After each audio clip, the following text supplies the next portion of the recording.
Bonjour et bienvenue. Aujourd'hui, on va explorer ensemble une idée qui est, sincèrement, révolutionnaire.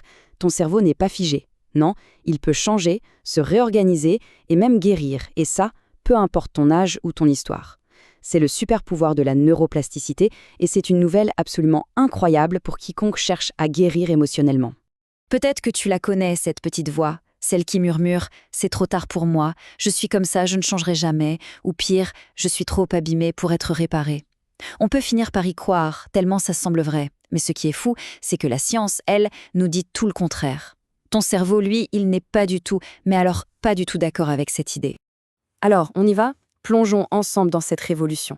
On va découvrir que le simple fait de comprendre que ton cerveau est un organe vivant, en mouvement constant, ça peut absolument tout changer. Pendant très longtemps, on a cru que notre cerveau était un peu comme du béton. Une fois qu'on devenait adulte, pouf, plus rien ne bougeait. C'était le grand mythe du cerveau figé.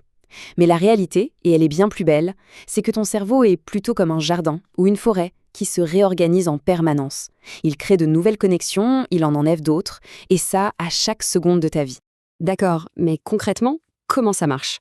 Pour bien piger le truc, on va utiliser une image toute simple. Imagine que ton cerveau est une immense forêt. Dans cette forêt, il y a des chemins. Les grands sentiers bien larges, super faciles à emprunter, ce sont tes habitudes, tes pensées automatiques, celles que tu prends tous les jours sans même y faire attention. Et puis, à côté, il y a des petits sentiers tout envahis par les herbes, presque invisibles. Ça, ce sont les nouvelles façons de penser, les nouvelles réactions. Le principe est tout bête, plus tu marches sur un sentier, plus il devient large et facile. Si tu arrêtes de l'utiliser, la nature reprend ses droits et il s'efface. Et ce qui est génial, c'est que cette image de la forêt, ce n'est pas juste une jolie métaphore. Ça repose sur une vraie loi scientifique, la loi de Hebb. Les neurones qui s'activent ensemble se connectent ensemble. Ça veut dire que plus tu répètes une pensée ou une action, plus la connexion physique entre les neurones concernés devient forte et rapide. C'est comme si tu passais d'un petit chemin de terre à une autoroute à 5 voies. C'est de la biologie pure, ce n'est pas une fatalité. Bon, si le cerveau est si flexible, une question se pose.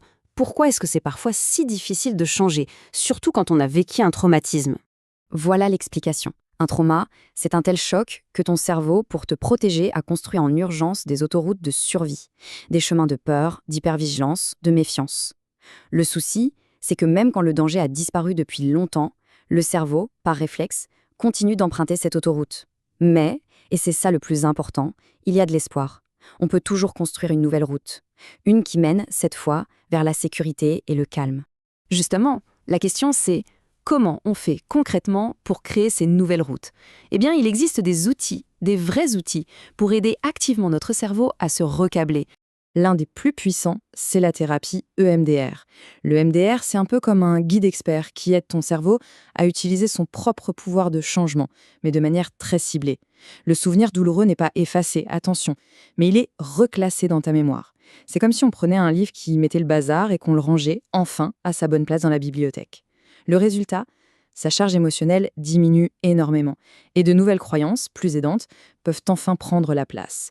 Et puis, il y a ce que tu peux faire au quotidien. Chaque fois que tu choisis consciemment une pensée différente, une réaction plus calme, c'est comme si tu donnais un premier coup de machette pour ouvrir un nouveau chemin dans ta forêt mentale. Au début, c'est clair, c'est dur, c'est inconfortable.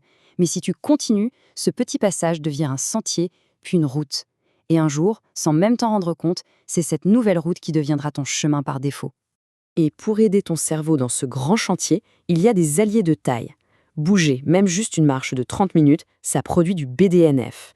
Le BDNF, c'est littéralement de l'engrais pour tes neurones. Ça les aide à pousser et à se connecter.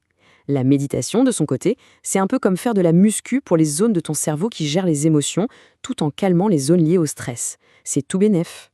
Bien sûr, il faut faire attention à certains freins. Le stress chronique, par exemple, avec son fameux cortisol, c'est comme un désherbant qui empêche les nouvelles connexions de pousser. Le manque de sommeil, c'est priver ton cerveau du temps de sauvegarde dont il a besoin la nuit pour consolider les changements.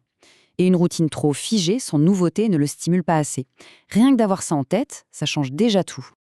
Et la question fatidique, ça prend combien de temps tout ça? Eh bien, les études nous donnent des pistes. Après environ 21 jours de pratique, on peut déjà observer les toutes premières modifications dans le cerveau. Et pour qu'une nouvelle habitude soit vraiment bien ancrée, qu'elle devienne un réflexe, il faut compter en moyenne 66 jours. La clé, c'est la patience. Ton cerveau bosse, même quand tu as l'impression que rien ne bouge. S'il y a une seule chose à retenir de tout ça, c'est que guérir, ce n'est pas une idée magique ou un souhait.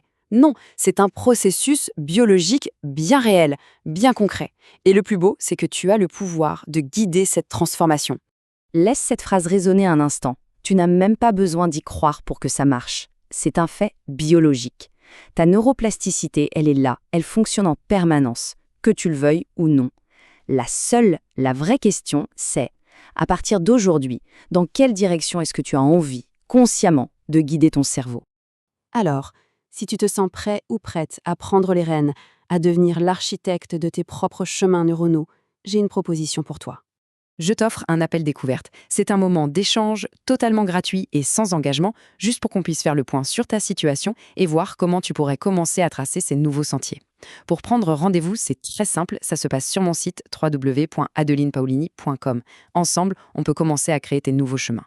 Merci beaucoup pour ton écoute. Et surtout, souviens-toi, ton cerveau est ton plus grand allié. Prends-en bien soin. À très bientôt.